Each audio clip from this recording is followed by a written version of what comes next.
Hey guys, tonight we begin with the final days of Queen Elizabeth I, the last Tudor monarch and one of England's most iconic rulers. She led her country through an age of flourishing art, decisive victories, and the forging of empire. But behind the crown and power was a woman whose death remains one of history's most enigmatic royal endings. So before you get comfortable, take a moment to like the video and subscribe, but only if you genuinely enjoy what I do here. And let me know in the comments where you're tuning in from and what time it is for you. It's always fascinating to see who's joining us from around the world. Now, dim the lights, maybe turn on a fan for that soft background hum, and let's ease into tonight's journey together. By the winter of 602, Elizabeth I was approaching her 70th year, an age few reached in Tudor England. Her skin, once powdered into porcelain perfection, had begun to betray the fragility beneath. Her brilliant auburn wigs, once symbols of youthful power, now sat atop a body weathered by nearly half a century of rule. For 44 years, she had reigned alone. She had outlived rivals, buried suitors, and silenced every threat that rose against her. But now the iron will that had defined the Queen was beginning to crack. Though her mind was still sharp, those around her noticed something was shifting. Her appetite had waned. Her presence at court had grown sporadic. The fire that once radiated from her throne at Whitehall seemed dimmed, and with the turning of the year, rumours began to whisper through the tapestried halls of Richmond Palace. Rumours that their sovereign was fading. There had been loss. Painful, personal loss. The execution of Robert Devo, the Earl of Essex, in 6001 had struck a deep blow, though he had betrayed her, leading a failed rebellion and attempting to seize power. Elizabeth I had loved him in her own way. Some said it was motherly affection. Others whispered of something deeper. Regardless, watching him walk to the scaffold tore at her. She never truly recovered from that grief. In her final winter, she would spend long hours standing, refusing to sleep, refusing to eat.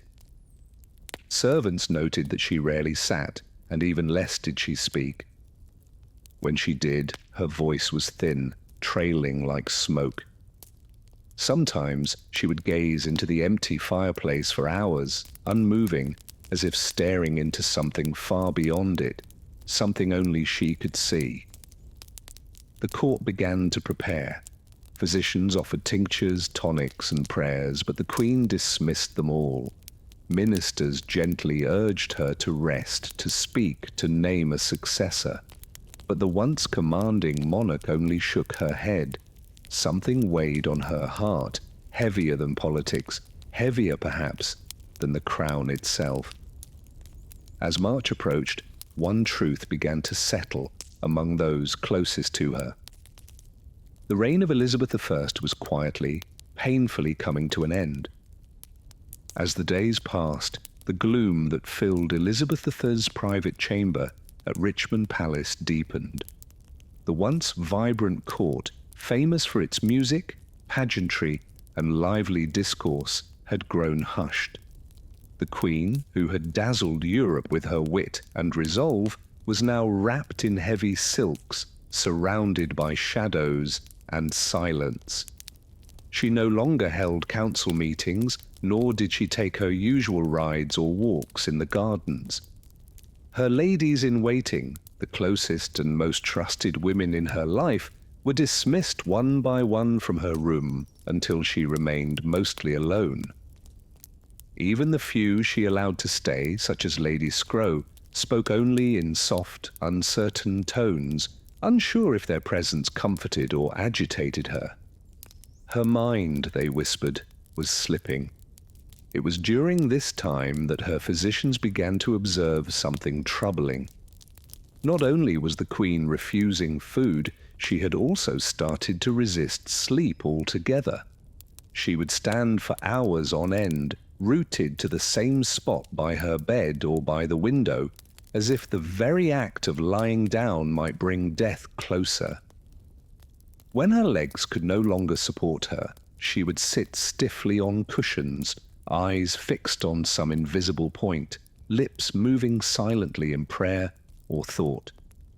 Some speculated that she feared death not as a woman, but as a ruler.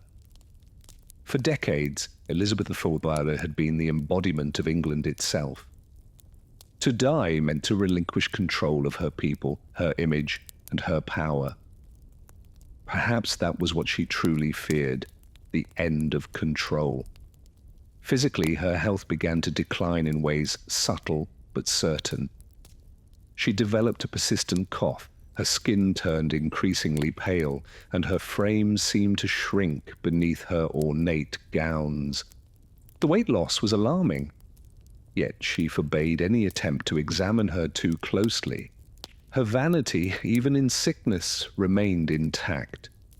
And through it all, one question loomed in every courtier's mind, but was rarely voiced aloud. Was this simply old age catching up to the Queen, or was something hidden festering beneath the surface? The answer, for now, remained locked behind her lips, lips that once commanded empires now barely moved at all. To understand the weight pressing down on Elizabeth I in her final weeks, one must look not only at her body, but at her heart, and more precisely, at the ghost that haunted it, Robert Deo, the Earl of Essex. Their relationship had been volatile. Essex was dashing, ambitious, and impulsive. He flattered her, defied her, then begged for forgiveness, only to betray her again. In him, Elizabeth, I saw both potential and peril. Despite his arrogance, she had favoured him, elevating him to great influence within her court. But in time, his ambition turned dangerous. In 6001, he launched a coup, a desperate, ill-conceived rebellion to seize power. She had no choice. The crown could not tolerate treason, no matter how charming the traitor. Elizabeth signed the death warrant herself. And when he was beheaded in the Tower of London, something inside her unravelled. From that moment forward, witnesses say the Queen began to change. It wasn't just sadness. It was as if a deep, corrosive guilt had lodged itself in her soul. Some claimed she carried a locket containing his portrait. Others swore she muttered his name in the dead of night. Whether these tales were true or the invention of romantic courtiers, the effect was undeniable. The Queen, who had once seemed untouchable, now appeared human and deeply wounded. Grief in that age was poorly understood. What we now recognize as depression might have been seen as melancholia, a spiritual imbalance rather than an emotional one. But those around her saw it clearly. Her eyes had dulled, her laughter ceased, her energy faded. The courtiers who had once competed for her affection now stepped more cautiously. They feared her moods, unsure how far her sorrow might drag her down. She stopped composing letters. She stopped approving documents. She even stopped attending chapel, a sign more shocking than any given her deeply Protestant faith. And perhaps most telling of all, she refused music. Elizabeth I had adored music all her life. She had sung, played instruments, and surrounded herself with composers and poets. Now she asked for silence. The Queen's heart, it seemed, had broken long before her body followed. As March of 6003 drew near, the decline of Elizabeth I's was no longer hidden. What began as grief and withdrawal was now a public spectacle. Her slow, tragic unravelling witnessed by nobles, courtiers, and servants alike. The once commanding sovereign, who had outwitted kings and silenced dissenters, now seemed adrift within her own palace. She would not speak of her condition. In fact, she barely spoke at all. She answered questions with gestures or simple nods. Days passed without a full sentence leaving her lips. When her advisers pressed her for guidance on affairs of state, on the matter of succession, or on her own health, she turned away, retreating into herself as if words had become too heavy to lift. Physicians, summoned in increasing urgency, debated her symptoms. Some believed she suffered from a settling of humours, the vague TUDA diagnosis for mental or physical imbalance. Others suggested a cold distemper of the brain. But no one could agree on a cure because no one could truly understand the cause. This time, her physical posture became symbolic of her mental state. She refused to lie down for hours, even days. She remained upright, sometimes leaning against cushions, sometimes gripping the arms of her chair, but never fully reclining. It was as though she believed that surrendering to sleep would mean surrendering to death. Servants would later report how the Queen stood silently in the corner of her room, cloaked in heavy black, unmoving for hours at a time. At night, they took turns watching her, unsure whether she was praying, mourning, or simply lost. The palace around her seemed to fall into a hush. Courtiers spoke in whispers. Nobles paced outside her door, anxious for news, and all the while the air grew thick with unspoken fear, not just of losing their queen, but of what might come after.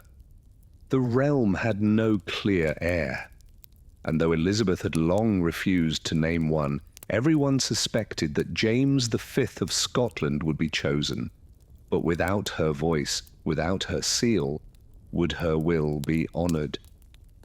England was no stranger to power struggles, and a queen's silence could turn into a nation's chaos. The silence was no longer just hers, it was England's holding its breath.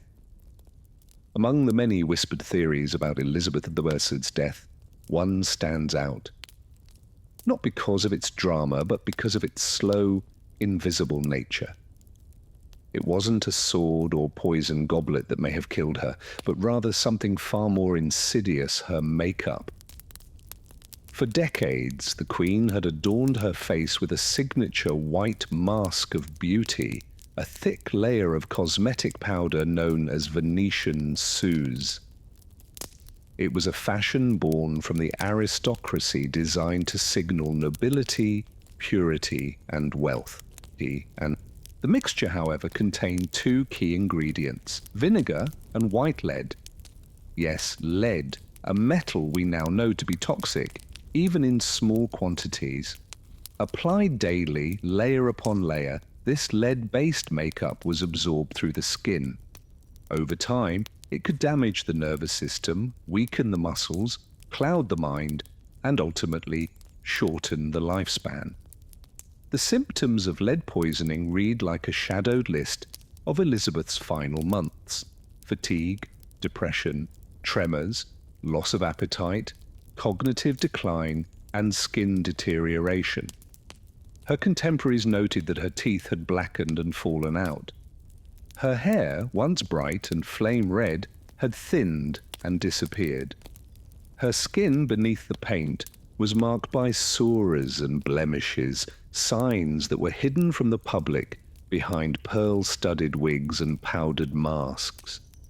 And yet the Queen remained committed to the illusion. She insisted on presenting the image of eternal youth, even as her body rebelled. That makeup was not just vanity, it was armor. And like any armor, it came with weight. In this case, a poisonous one.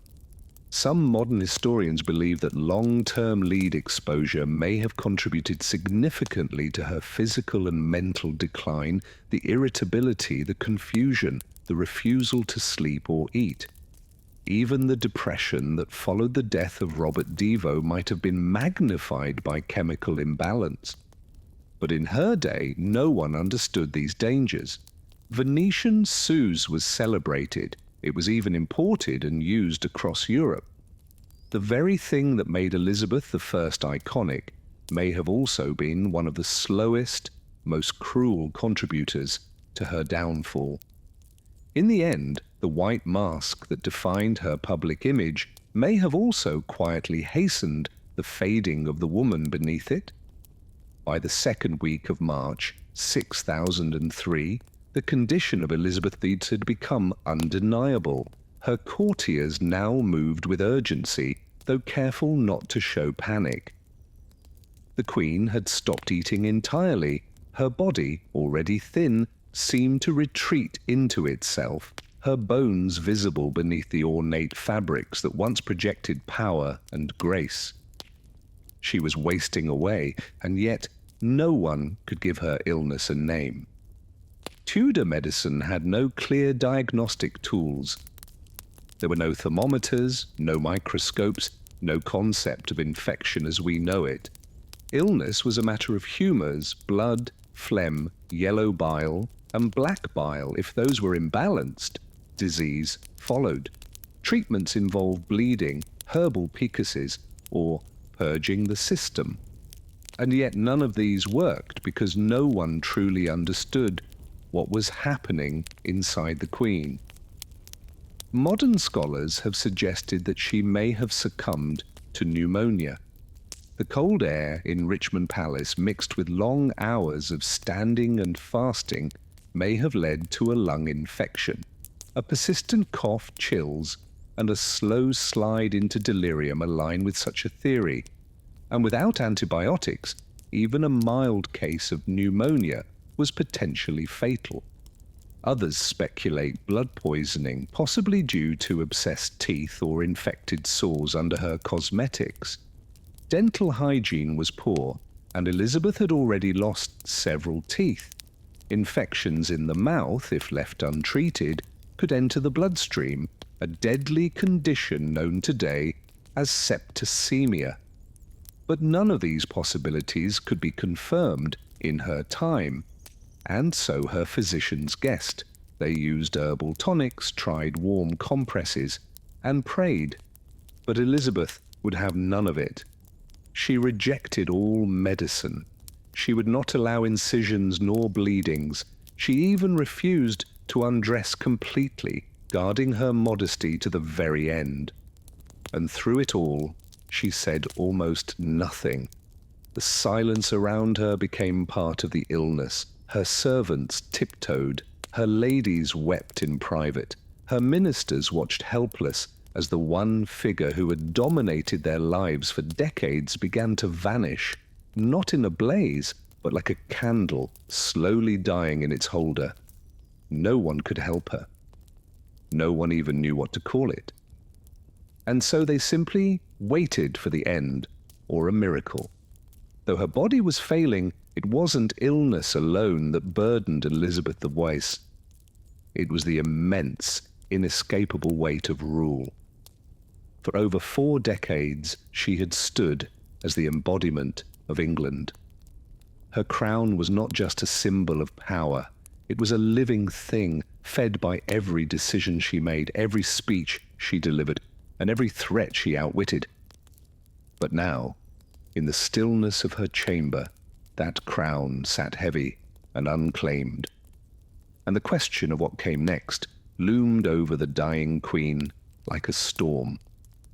Elizabeth had no children, no direct heir. The Tudor line, so fiercely defended and glorified, was ending with her. And though she had maintained a lifetime of political control, she had long resisted naming a successor. Why? Perhaps because naming one meant acknowledging her own mortality, something she had stubbornly refused to do. The most obvious candidate was James V of Scotland, son of Mary, Queen of Scots, whom Elizabeth had executed decades prior. He was male, Protestant, and had a legitimate claim through his great-grandmother, Margaret Tudor. But his rise to the English throne would not be simple. Factions existed, Old grudges remained. Catholic claimants still lurked in the shadows. As the Queen's strength faded, pressure mounted on her to make a formal declaration. Ministers, especially Robert Seel, the Secretary of State, pressed gently but firmly. England could not be left rudderless. Civil war was not a memory so distant as to be forgotten. And in a world where monarchs ruled by divine right, the death of a queen without clear succession was a recipe for chaos. But Elizabeth remained silent. Some say she gestured when asked if James should be king.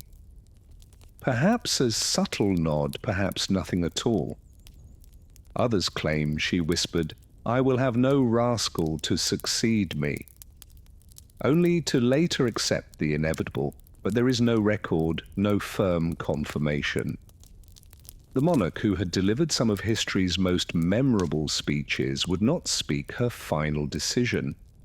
It is possible that in her mind acknowledging a successor was equal to surrendering, to admitting that her story, her dynasty, and her era were truly coming to a close. And perhaps that was more painful than death itself. As March drew on and the hours grew colder, those attending Elizabeth I faced a peculiar and increasingly disturbing reality.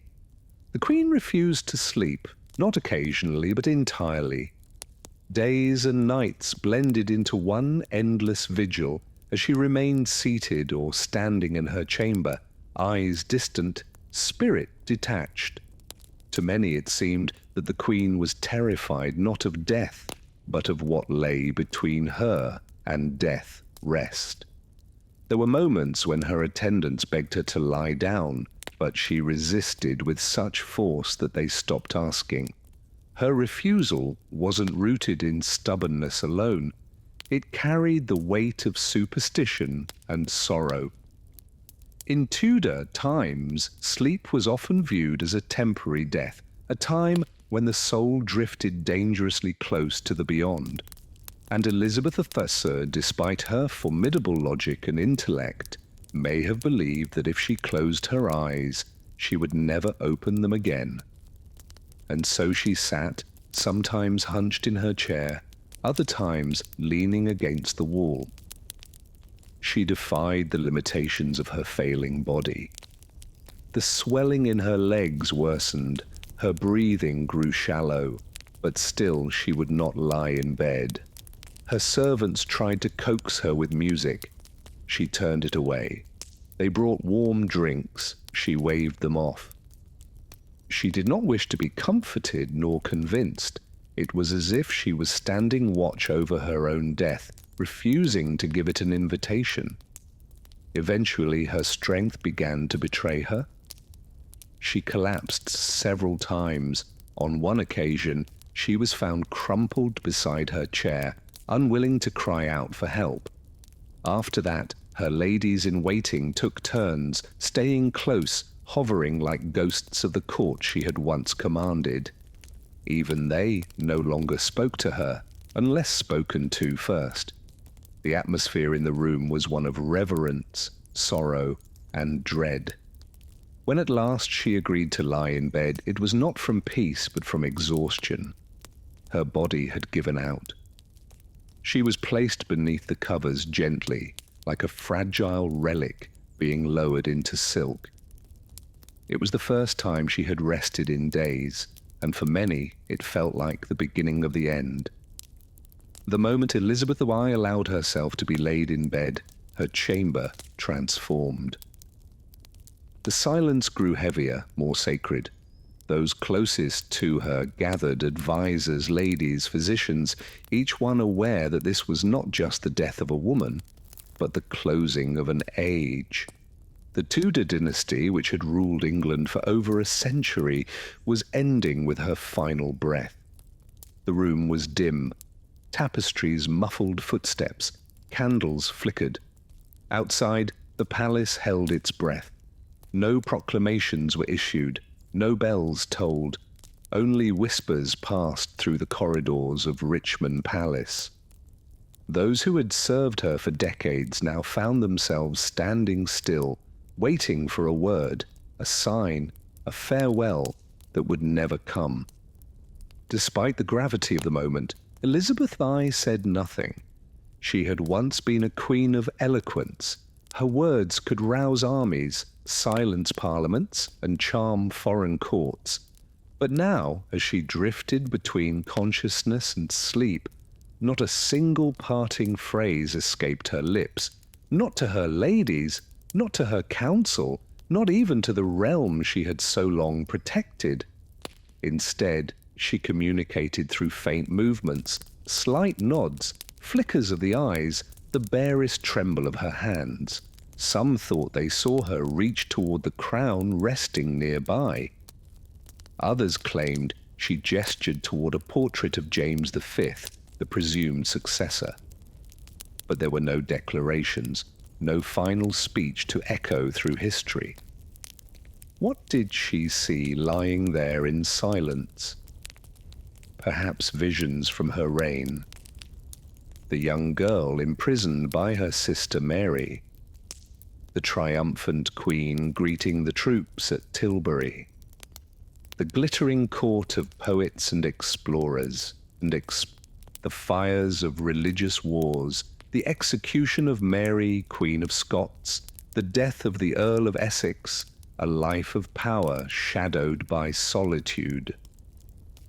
Outside her chamber, preparations had already begun. Courtiers quietly packed their belongings. Ambassadors wrote coded letters to their kings. Messengers waited with horses ready. They all knew what came next. And yet until the last moment, England remained a kingdom without a sovereign. For until her last breath, Elizabeth I was still queen.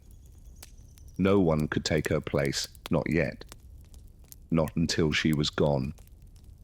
As the final hours of Elizabeth I's life unfolded, those who remained in her chamber stood like statues, silent, sorrowful, and uncertain. The Queen no longer responded to touch or sound.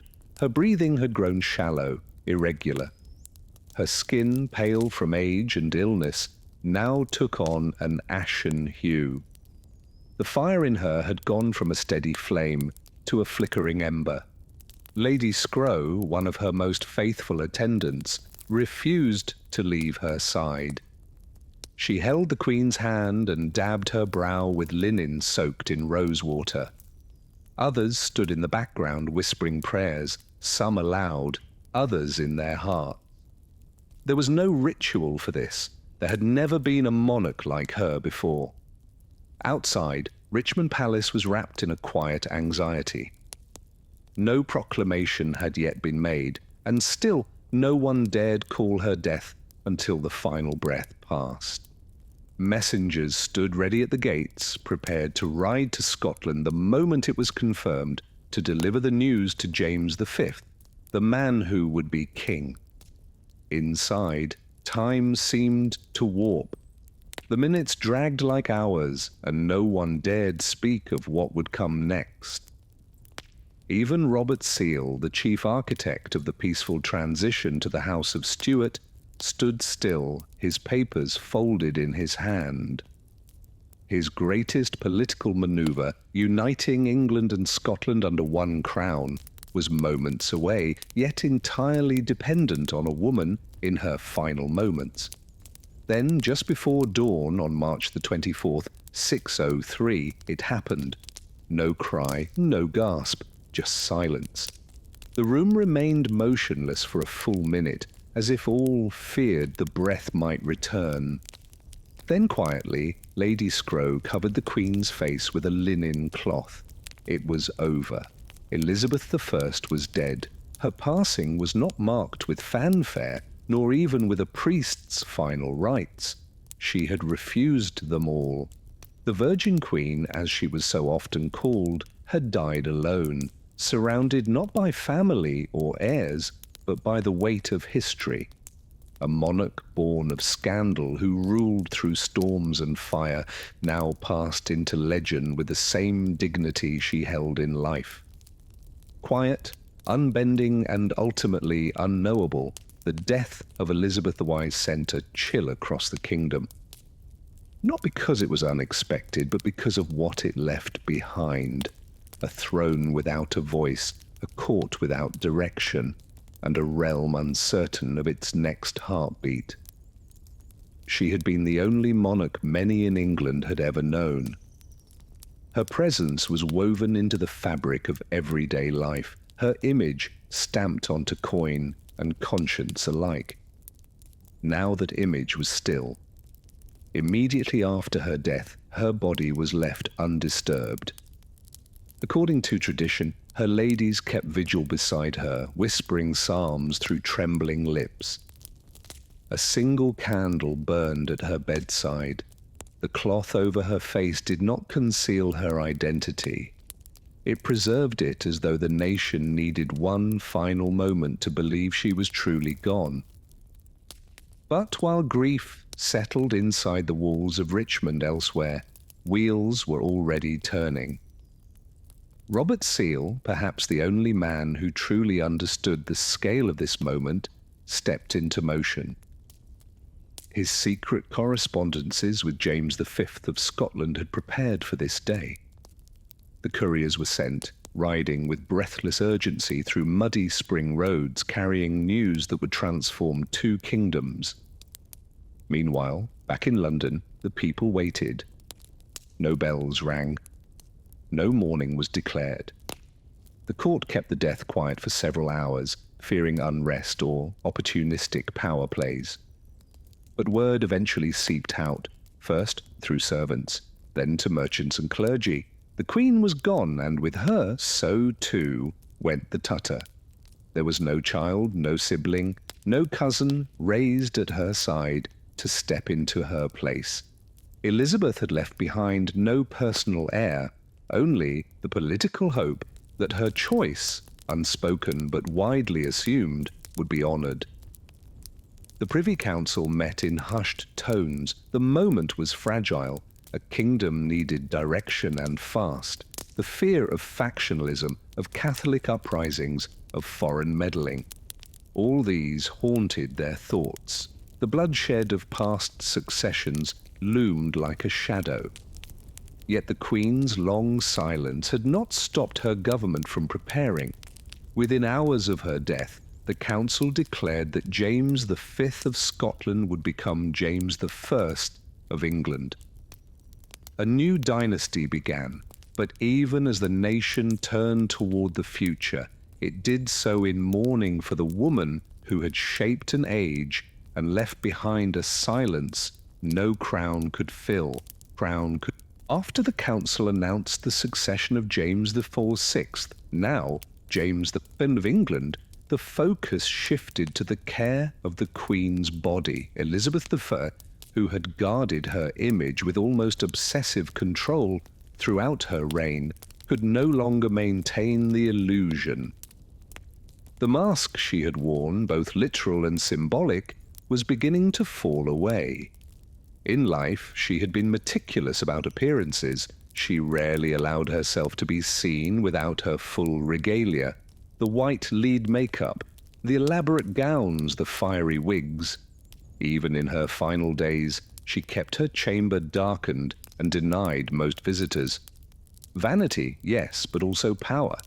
To appear weak was to risk everything in a court filled with ambition and knives. Now, in death, her body told a different story.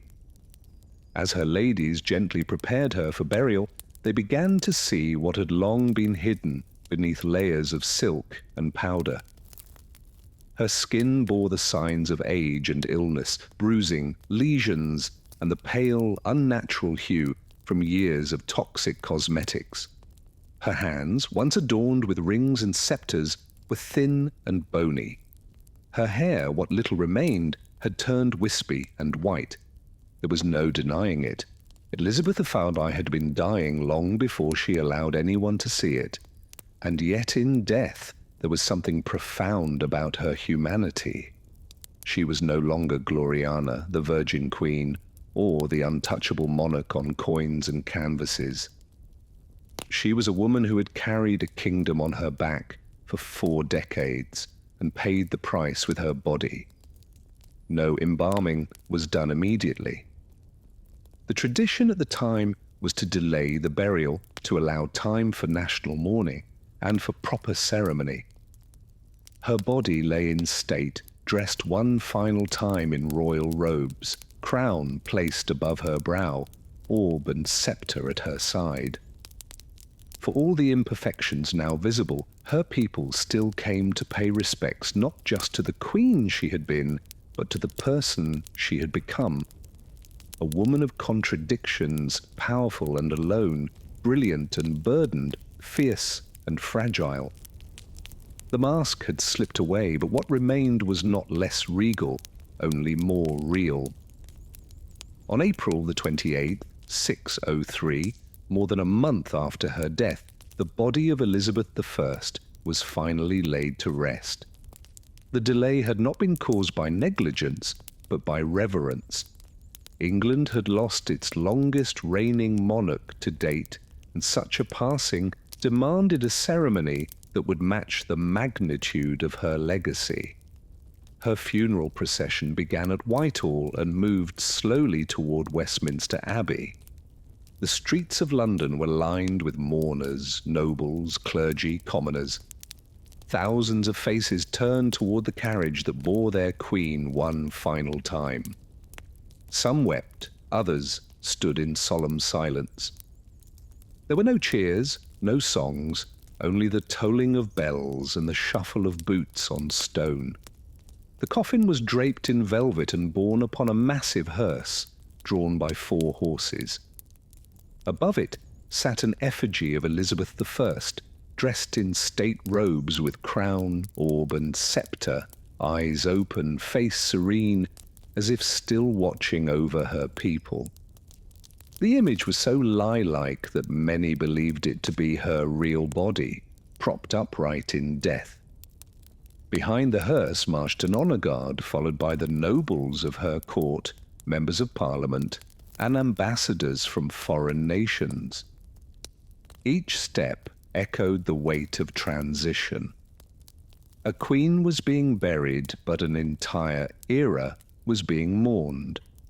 At Westminster Abbey, she was interred in the vault beside her half-sister, Mary P., a symbolic reunion between 2 queens once bitterly divided by religion and rivalry.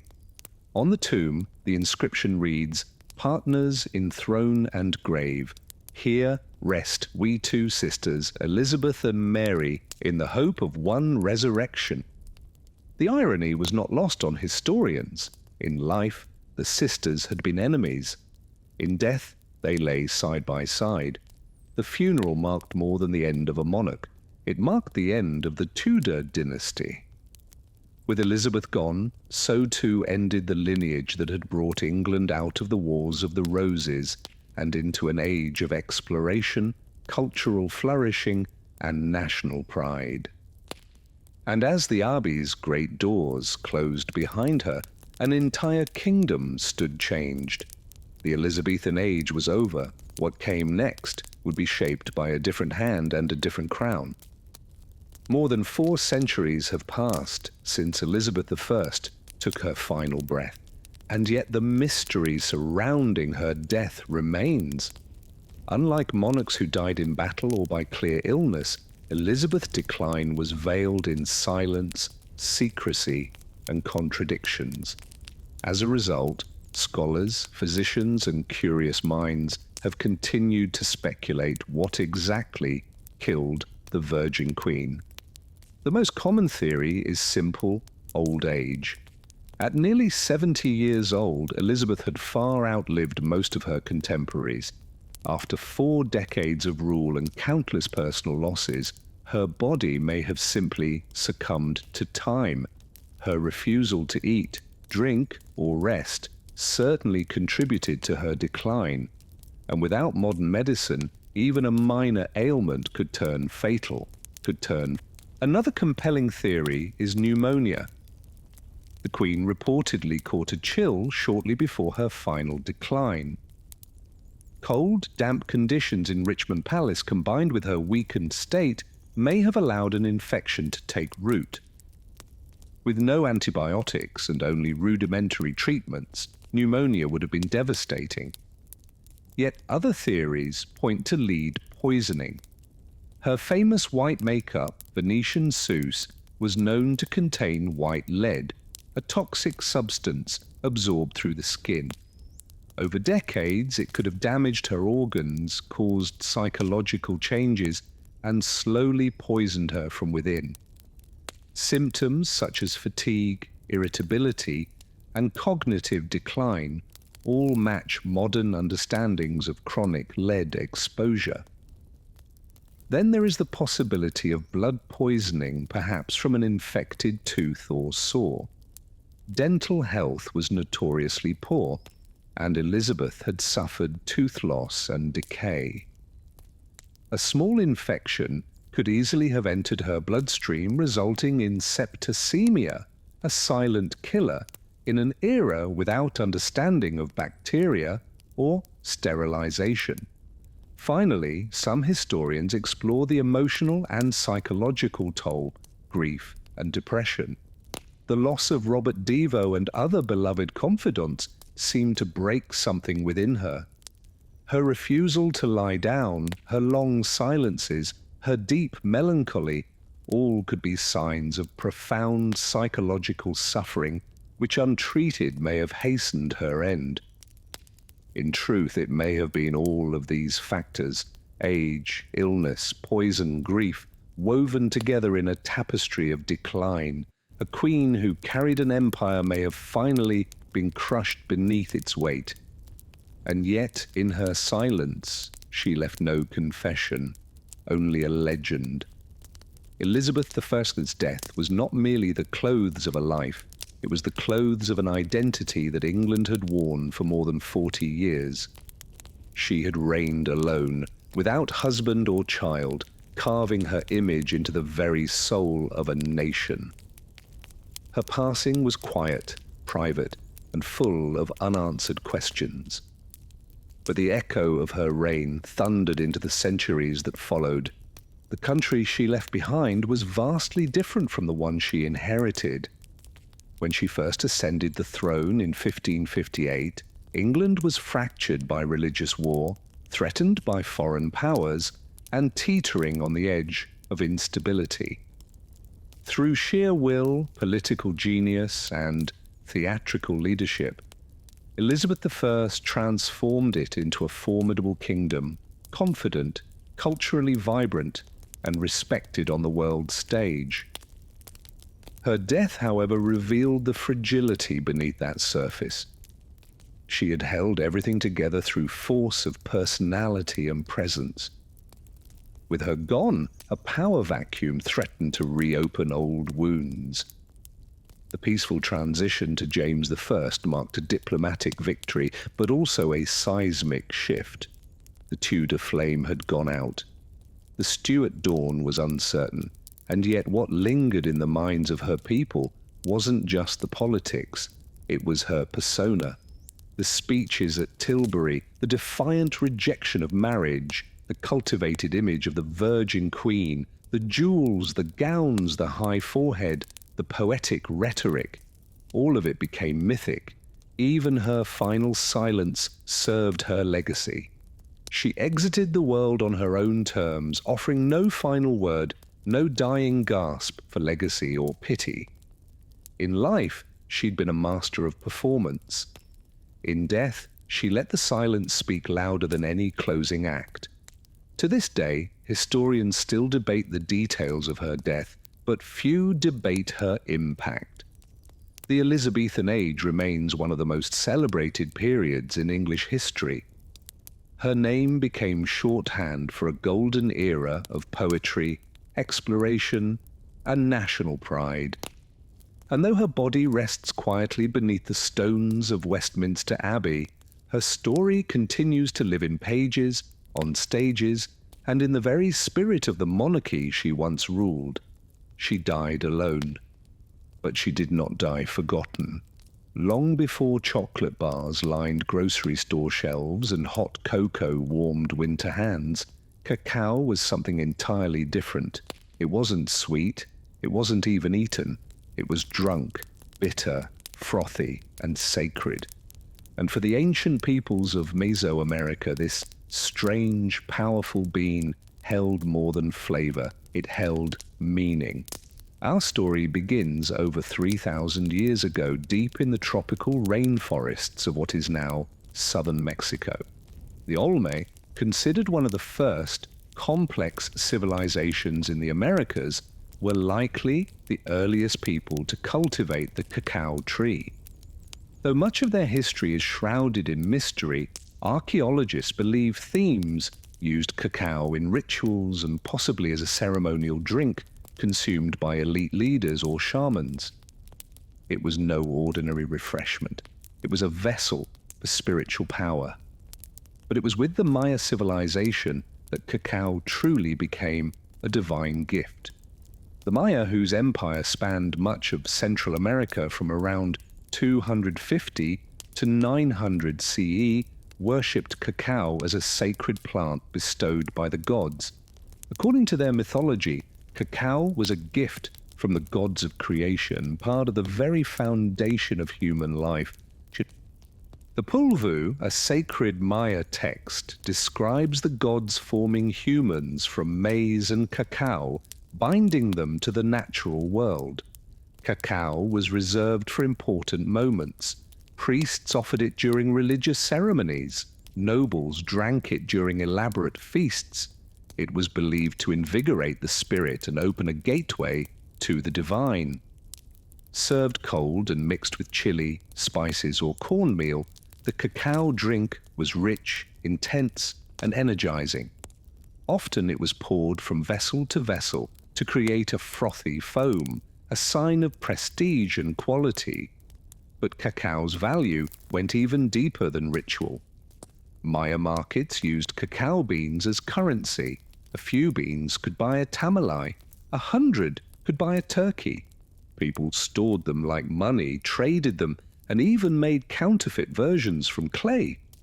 To the Mer, chocolate wasn't a treat. It was life, power, wealth, and worship, all in one. It was the drink of the gods, flowing through the veins of kings and priests.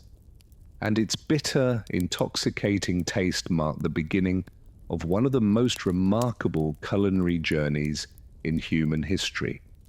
Among the Maya, cacao was more than a beverage. It was a living symbol of divine order, woven into the very fabric of daily life and cosmic belief.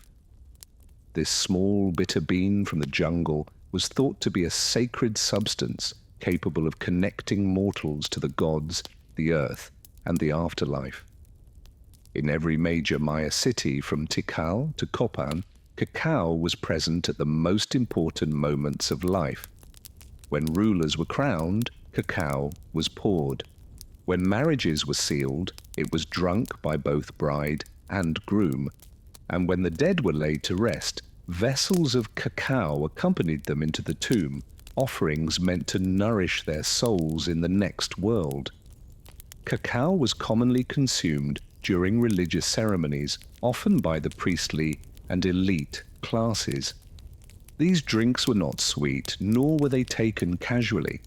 They were blended with chili peppers, maize, vanilla, and sometimes even blood, a powerful combination intended to invigorate the spirit and induce visions.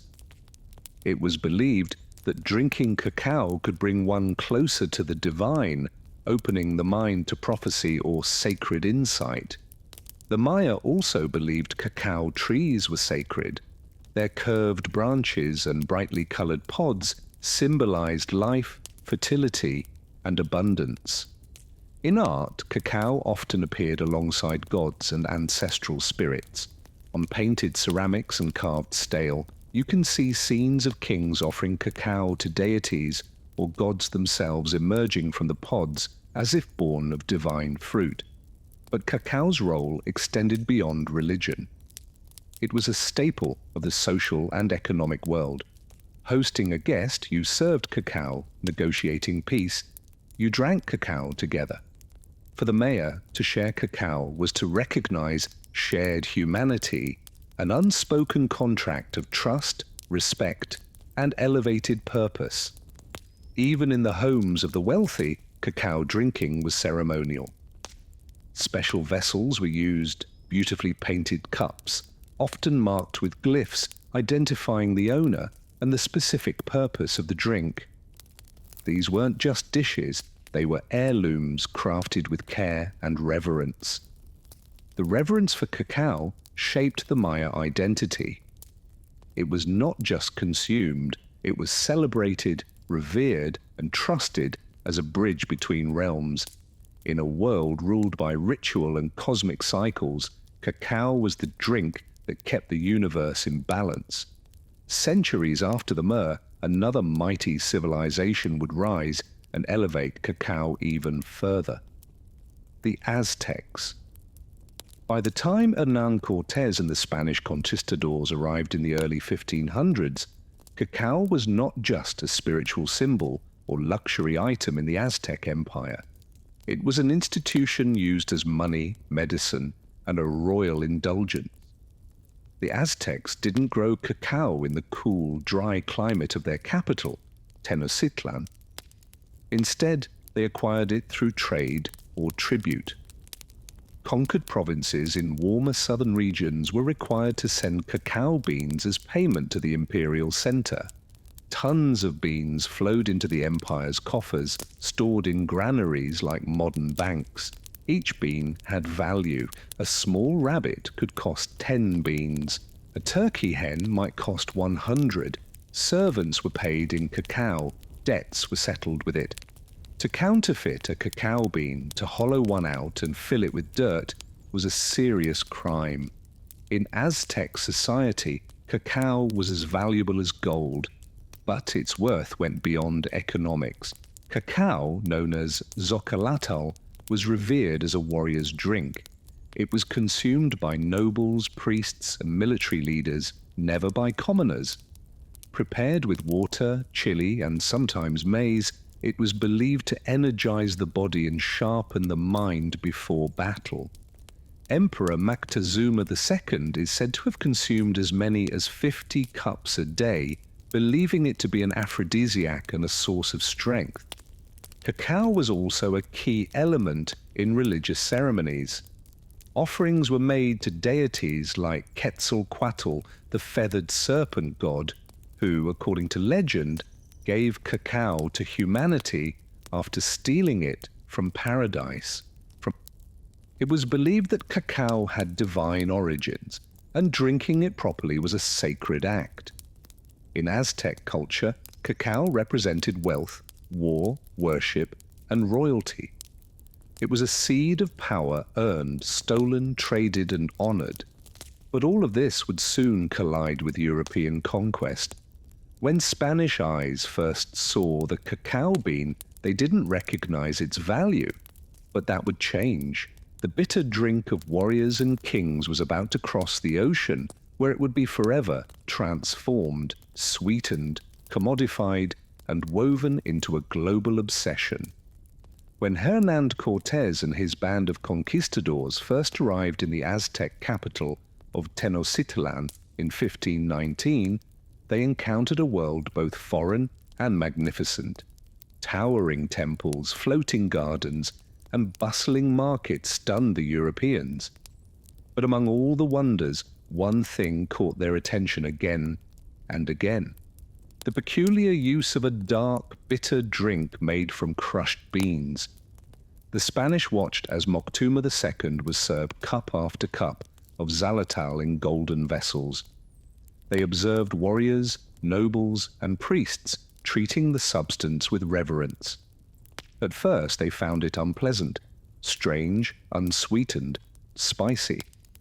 Some even called it unpalatable, but they also noticed something else: the energy it seemed to grant, the alertness it sparked, and the symbolic power it carried in every corner of Aztec life. Once the conquest was complete and the empire fell, Cortés brought more than gold and silver back to Spain. He brought cacao beans. He brought the knowledge of how to grind, mix, and drink them. And with that, chocolate entered Europe. At first, it remained a curiosity of the Spanish court, an exotic treasure of the New World. Monasteries began to prepare it in the traditional way for nobles and royals only. But the European palate was different. Over time, the chili and maize were replaced with something new: sugar. Sugar changed everything. The addition of sweeteners to the bitter cacao drink sparked a culinary revolution. Suddenly, what had been a sacred, spicy brew of warriors became a sweet indulgence, something seductive, luxurious, and deeply fashionable. In Spain and soon across Europe, chocolate was no longer a tool of ritual or tribute.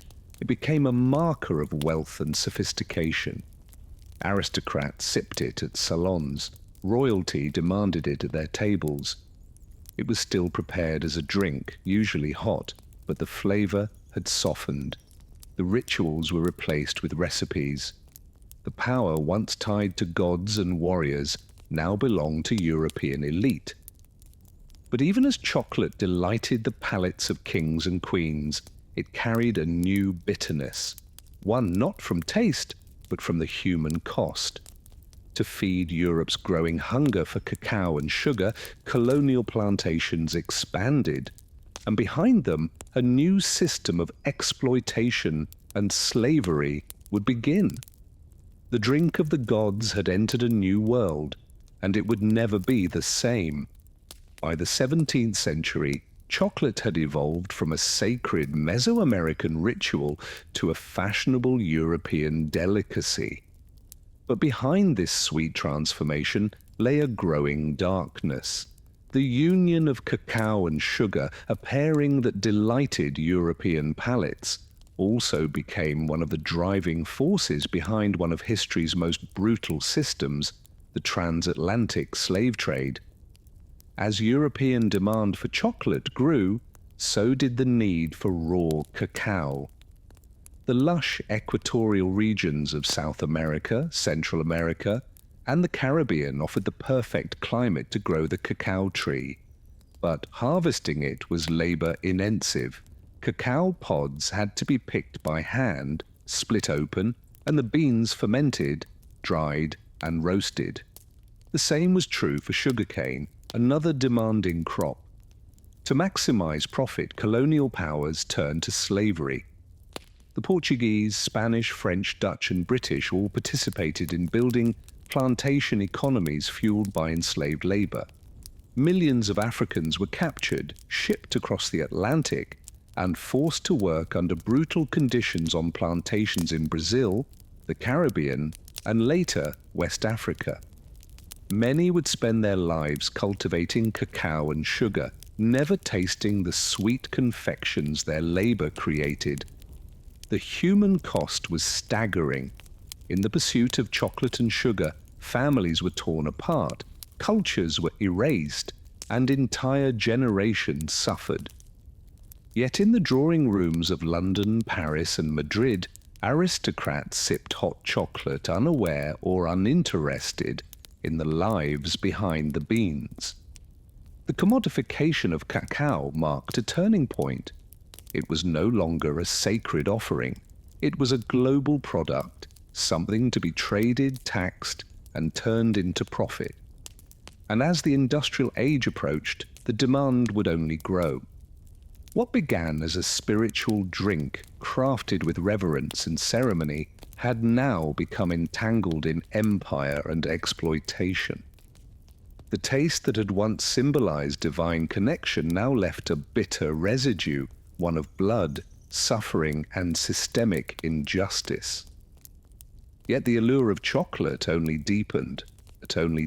Its association with luxury, love, and pleasure grew stronger. While its history of labor and suffering was quietly buried beneath layers of sugar and cream, the story of chocolate's rise was no longer just about flavor or ritual. It was about power, profit, and the people sacrificed along the way.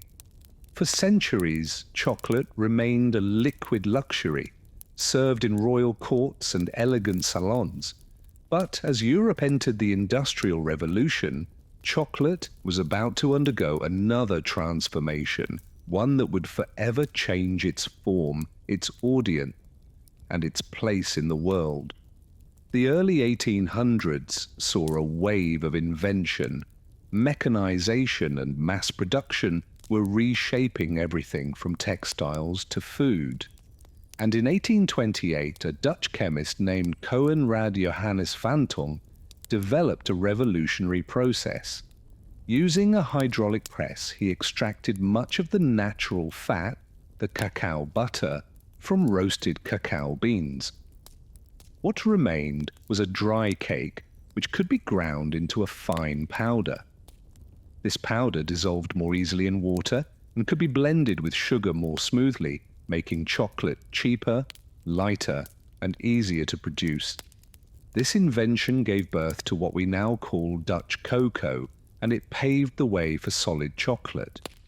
In 1847, the British company Fry and Sons took things a step further. By combining cacao powder, cacao butter, and sugar, they created the world's first modern chocolate bar, a smooth, moldable, and portable version of what had always been a drink. For the first time, chocolate could be held in the hand, not just sipped from a cup. Then came the Swiss. In the 1870s, Daniel Peter introduced milk chocolate by adding condensed milk to the mixture, creating a creamier, sweeter version of the classic bar. His friend and rival, Rolf Lindt, invented the coning machine, which slowly churned chocolate for hours, refining its texture and giving it the silky smoothness we now associate with high-quality chocolate. These innovations turned chocolate from a luxury into a mass-market product. With lower prices and improved texture, chocolate was no longer reserved for royalty. It entered shops, factories, and lunchboxes across Europe, and soon after the United States. Companies like Cadbury, Nestle, and Hershey industrialized chocolate on a scale never seen before. Packaging became colorful and playful. Advertising emphasized joy, indulgence, and childhood wonder. But in making chocolate sweet, accessible, and solid, something of its origin was forgotten. The divine drink of gods had become a snack. Delicious, yes, but stripped of its ancient power and ritual.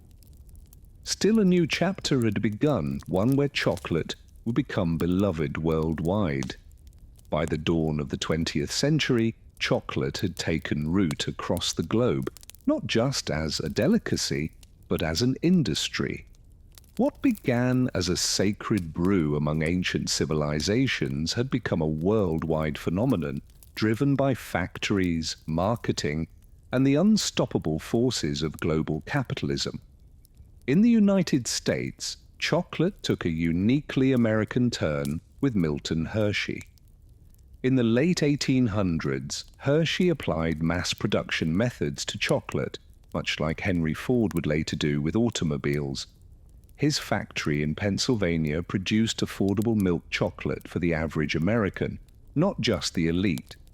By 1900, the Hershey bar was born, and with it, a new American love affair with chocolate. But chocolate was no longer just a product.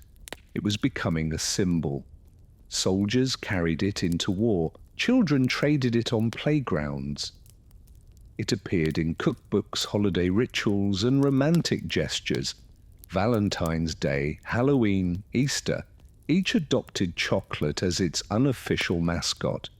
Its sweetness now spoke to love, comfort, and nostalgia. Meanwhile, international companies expanded cacao cultivation to meet demand. West Africa, particularly Ghana and Kivu, became global hubs for cacao farming, surpassing Latin America. The same regions that had once endured colonial rule and slavery were now supplying over 70% of the world's cacao, often under exploitative conditions. Even in modern times, labor abuses including child labor and poverty-level wages persist in many cacao-growing regions. Yet despite its tangled roots, chocolate's popularity only grew. In Japan, it became a refined art, small, exquisite bonbons gifted with ritual precision. In Switzerland, it was a matter of national pride, with brands like Toblerone and Lindt defining premium quality. In Mexico, chocolate returned to its ancient roots, used in traditional dishes like mole, where bitter and savory flavors coexist. Global chocolate culture was and still is a paradox. Universal, yet personal. A product born of indigenous ceremony, transformed by empire, refined by industry, and then embraced in 1,000 unique ways across continents. From the Andes to Antwerp, from Ghana to Geneva, chocolate had become part of the human story.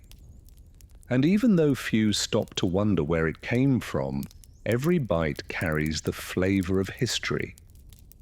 Sweet, bitter, and everywhere in between. In the whirlwind of industrial growth and global expansion, chocolate's ancient origins were largely forgotten. What once carried divine meaning and ceremonial weight had become, for many, just another snack. Delicious, convenient, and sold by the millions. But in recent decades, a new movement has begun to stir. A rediscovery of chocolate's roots and a return to the bean.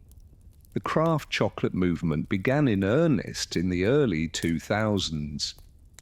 Inspired by trends in coffee, wine, and slow food, artisans and chocolatiers across the world started asking, where does our chocolate come from? Who grows it? What does it taste like before it's buried beneath sugar and additives? The answers led them back to the cacao bean. Unlike industrial chocolate, which is often blended from beans sourced in bulk, craft chocolate focuses on single origin cacao, preserving the unique flavors of specific regions, soils, and fermentation styles. Beans from Madagascar might taste fruity and citrusy, while those from Ecuador could carry floral or nutty notes. Chocolate, it turned out, had terroir, just like wine. This reawakening wasn't just about flavor, it was also about ethics. With greater awareness came concern over how cacao is produced. Documentaries and investigations revealed ongoing labor abuses, including child labor and unfair wages on cacao farms. In response, many craft chocolate makers began working directly with farmers, paying premium prices for high-quality, ethically grown beans. Labels like Fair Trade, Direct Trade, and Rainforest Alliance emerged, each striving to create a more just and sustainable supply chain. Meanwhile, chefs and food historians began reviving ancient Mesoamerican uses of cacao. In parts of Mexico and Guatemala, traditional drinks made with cacao, chili, and maize regained popularity. Indigenous communities shared recipes passed down for generations, reminding the world that chocolate was not invented in a factory, but in a forest. Museums, books, and culinary tours followed. People began to see chocolate not just as candy, but as culture, rich in heritage, struggle, and story. The world had changed chocolate, but chocolate in its essence had never changed. It was still the fruit of a tree grown by hand, prepared with care, and shared with meaning. And for those who cared to listen, chocolate once again began to speak, not just in sweetness, but in memory. Today, chocolate is everywhere, at celebrations, in vending machines, inside pastries, and gourmet kitchens alike. It's a symbol of love, luxury, and comfort. But beneath its creamy surface lies a history that's anything but simple. It's a story of gods and empires, of joy and exploitation, of ritual and reinvention. Chocolate, perhaps more than any other food, is a mirror held up to civilization itself. From the sacred ceremonies of the myrrh to the bitter brews of Aztec warriors, from the hands of enslaved laborers on colonial plantations to the gilded salons of European nobility. From wartime rations to Valentine's Day traditions, chocolate has journeyed alongside humanity, reshaping itself at every turn. Its legacy is layered. On one side, chocolate represents ingenuity, resilience, and cultural fusion. It is the perfect example of how ingredients from one continent can meet techniques from another to create something entirely new. It has inspired poetry, science, and innovation. From the chemistry of tempering to the artistry of flavor balancing, on the other side, it holds a shadow. Much of the modern chocolate industry still depends on the labor of impoverished farmers, many of whom have never tasted the chocolate bars their beans help produce. Despite awareness campaigns and ethical certifications, problems like deforestation, underpayment, and child labor remain ongoing concerns in the cacao supply chain. Chocolate is also a story of forgotten voices. The indigenous peoples who first revered cacao saw it as sacred. Their traditions, silenced by colonization, are only now being rediscovered and their contributions acknowledged. Each time we bite into a truffle or sip a cup of hot cocoa, we engage, knowingly or not, with that deep and often painful history. And yet, for all its contradictions, chocolate continues to unite people across languages, borders, and beliefs. It brings joy, it comforts, it celebrates, it endures. Perhaps that is chocolate's greatest legacy. Not just its flavor, but its ability to evolve, to adapt, and to survive the rise and fall of civilizations. From ritual to recipe, from seed to symbol, chocolate has always meant more than it seemed. It is in the end not just a treat, but a story, one that even now we are still writing. In the early decades of the 19th century, the United States was a young and growing nation, restless in its ambitions. Its population was surging, and white settlers were pushing outward, hungry for farmland, gold, and opportunity. To many, the promise of the American frontier was a divine right, but to fulfill that dream they looked westward, not into wilderness as they imagined, but into lands already deeply rooted in memory, culture, and life. Those lands belonged to Native American nations. Among the most prominent were the Cherokee, Creek, Choctaw, Chassaw, and Seol, tribes with sophisticated political systems, written languages, newspapers, and schools. These were not scattered bands of nomads. They were sovereign communities, many of which had long tried to coexist with the United States on legal and diplomatic terms. The Cherokee Nation in particular had adopted numerous elements of American society in hopes of preserving their autonomy. They drafted a constitution modeled after that of the US, practiced agriculture, and many converted to Christianity. They published a bilingual newspaper. They even sent delegates to Washington. But to white settlers and politicians, assimilation was never enough. What they wanted was the land. Georgia, Alabama, Mississippi, and other southern states began encroaching more aggressively into native territories. They passed laws invalidating tribal governance, nullifying native property rights, and pressuring the federal government to act. The discovery of gold in northern Georgia only heightened the urgency. The land, they argued, was too valuable to remain in native hands. President Andrew Jackson, a former general and staunch advocate for removal, stepped forward with a solution. Clear the east of native nations entirely. Relocate them beyond the Mississippi River to a place where they would no longer obstruct the march of cotton plantations and white settlement. This was not merely policy, it was ideology. Manifest destiny, though not yet named, pulsed through the veins of the American project.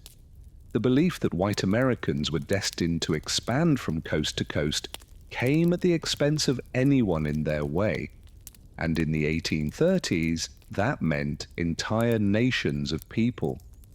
Thus, the stage was set not for progress, but for one of the most sorrowful and shameful journeys in American history, the Trail of Tears.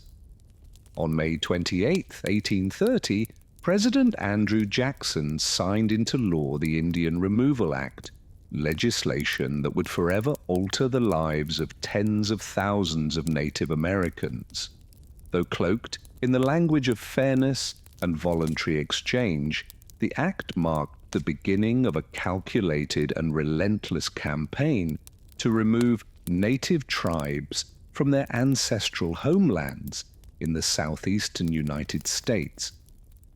The act authorized the president to negotiate treaties with native nations, exchanging their lands east of the Mississippi River for territory in what was then called Indian Territory, an expanse of land that would later become Oklahoma. Supporters of the law argued that it would protect native peoples from extinction by placing them far from white encroachment. But in truth, it was a land grab dressed in the rhetoric of protection. Andrew Jackson, a military hero celebrated for his brutal campaigns against the Creek and Seal, saw removal as a logical continuation of American expansion. He claimed native peoples could not live in harmony with white settlers. Removal, he argued, was not only beneficial, it was inevitable. They have neither the intelligence, the industry, the moral habits, nor the desire of improvement, he once said, of native nations. They must perish, or they must abandon their habitations and wander far into the wilderness. Congress was divided, but the bill passed narrowly. In the Senate, it cleared by just 3 votes. In the House of Representatives, it passed by a margin of 5. These slim victories were enough to set into motion one of the most tragic episodes in American history. Some tribes agreed to relocate, fearing war or further loss. Others held out, believing the promises of treaties that offered money, supplies, and safe passage. But these promises would prove hollow for many. In practice, the removal process was chaotic, cruel, and often violently enforced. What the law claimed would be a peaceful transfer quickly became a nightmare of broken agreements, corruption, and forced marches. Entire communities were uprooted, homes burned, crops destroyed. Soldiers arrived at the doorsteps of families, ordering them to pack what they could carry. Behind them came settlers ready to claim the cleared land. The Indian Removal Act didn't just redraw maps. It severed ancestral ties, destroyed lives, and exposed a bitter truth. American expansion was built not only on hope, but on heartbreak. While many tribes faced mounting pressure to sign removal treaties, the Cherokee Nation chose a different path, one grounded not in weapons, but in words and law. Determined to defend their sovereignty, the Cherokee took their fight to the courts of the United States, using the very legal system that had been used against them. Under the leadership of Principal Chief John Ross, the Cherokee drafted a constitution, created a formal government, and asserted their right to exist as a sovereign nation within U.S. borders. They believed that by proving their civilization and political structure mirrored that of the American Republic, they could protect their territory. Their resistance culminated in 2 landmark Supreme Court cases. In Cherokee Nation versus Georgia, 1831, the Cherokees sought a federal injunction against laws passed by the state of Georgia that stripped them of their rights and lands. The court, led by Chief Justice John Marshall, ruled that the Cherokee were not a foreign nation and thus had no standing to sue. A devastating blow. But the next year, a second case would shift the tide. In Worcester versus Georgia, 1832, the court ruled in favor of the Cherokee, declaring that the state of Georgia had no authority to impose laws on Cherokee territory. Marshall affirmed that the federal government alone could negotiate with sovereign native nations. For a brief moment, justice appeared to be on the Cherokees' side, but President Andrew Jackson reportedly responded with chilling defiance. John Marshall has made his decision. Now let him enforce it. Whether he actually said those exact words remains debated, but his actions left no doubt. Jackson refused to uphold the court's ruling, and Georgia continued to ignore it. The Constitution had spoken, but political will refused to listen. The Cherokee, clinging to hope, still resisted signing removal treaties, but division crept in. A small faction within the Cherokee, led by Major Ridge, John Ridge, and Elias Boudreaux, believed removal was inevitable and signed the Treaty of New Echota in 1835 without the authorization of the Cherokee government. That treaty, passed by a narrow vote in the U.S. Senate, sealed the fate of the Cherokee Nation. Despite the protests of the majority, it was declared binding. And so the Cherokee fight for justice ended not with a gavel, but with the sound of soldiers preparing to march. In the spring of 1838, under orders from President Martin Van Buren, thousands of federal troops and state militias descended upon Cherokee lands. The time for negotiation was over. The Treaty of New Echota, signed by a minority of Cherokee without the consent of their nation, had been ratified by Congress. Removal was now official policy, and the military was sent to carry it out by force. Across Georgia, Tennessee, North Carolina, and Alabama, Cherokee families were torn from their homes with little warning. Soldiers arrived at farms and cabins with bayonets and orders. Families were given only moments to gather belongings, sometimes nothing more than the clothes on their backs. Their homes were looted and burned. Crops were left to rot in the fields. Churches, schools, and burial grounds, all abandoned. More than 16,000 Cherokee were rounded up and placed in military stockades. These makeshift camps were overcrowded and unsanitary, with little food, dirty water, and no shelter from the elements.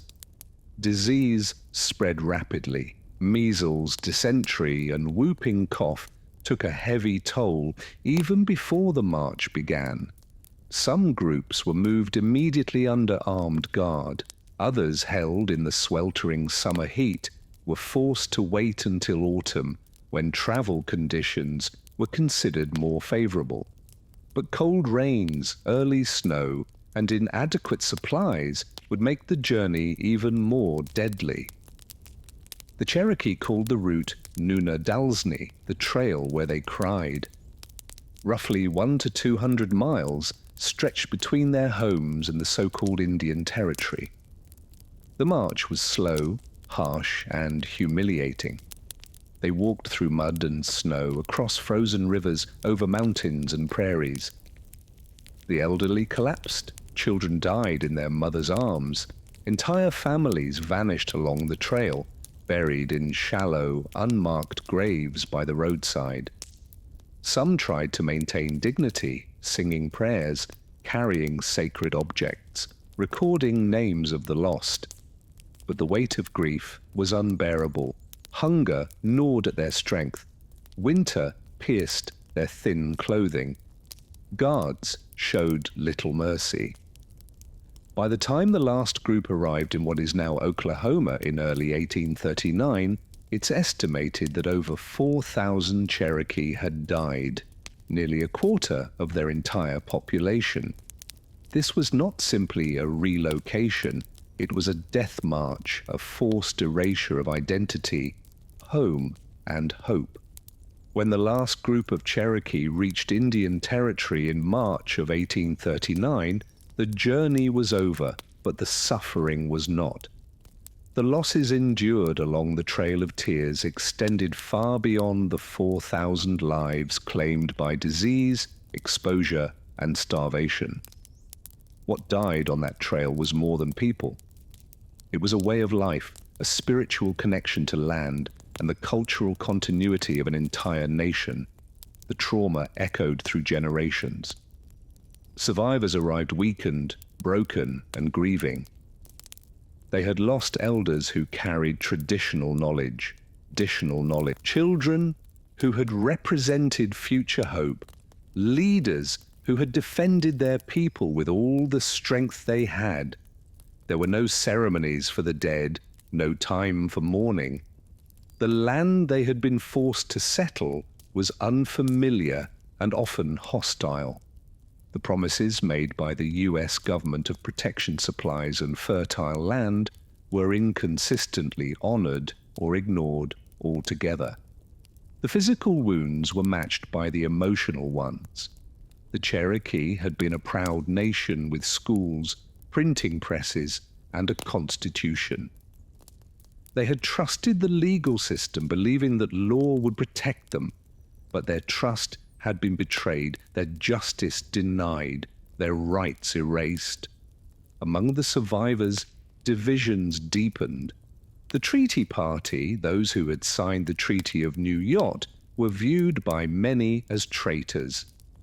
In June of 1839, just months after the relocation, Major Ridge, John Ridge, and Elias Boudinot were assassinated by fellow Cherokee in a wave of retribution.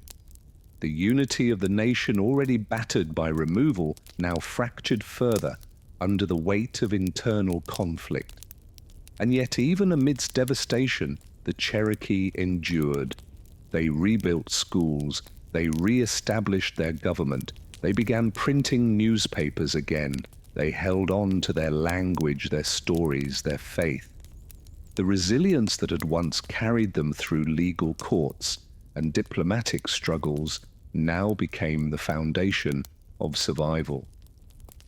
Still, the scars of removal ran deep, and they remain today. The Trail of Tears is not just a chapter in a history book. It's a living memory carried in families, in oral traditions, and in the soul of a people who were forced to leave everything behind. And in that memory there is sorrow, but also strength. While the Cherokee Trail of Tears is the most widely remembered, it was not the only forced removal. The Indian Removal Act of 1830 targeted multiple native nations, each with their own languages, traditions, and lands, and each endured their own version of exile, suffering, and loss. The Chow were the first to be removed. Beginning in 1831, thousands of Chow were forced from their homelands in Mississippi and Alabama. Most traveled on foot without wagons or adequate supplies. As they marched through freezing rains and swollen rivers, hundreds died. A Chalk chief later called it a trail of tears and death, a phrase that would echo in history. The Creek Nation, once powerful in the southeast, was next. After years of broken treaties and violent clashes with settlers and militias, they too were rounded up and driven westward. In 1836, over 15,000 Creek were removed, many in chains. Thousands perished along the way, while others were sold into slavery or scattered from their kin. The Chickasaw negotiated payment for their lands before removal, but their journey was no less brutal. Delays in receiving compensation left them without resources, and hundreds died from disease and starvation during the move west. The Seoul of Florida resisted most fiercely. From 1835 to 1842, they waged guerrilla war against US forces in the swamps and forests.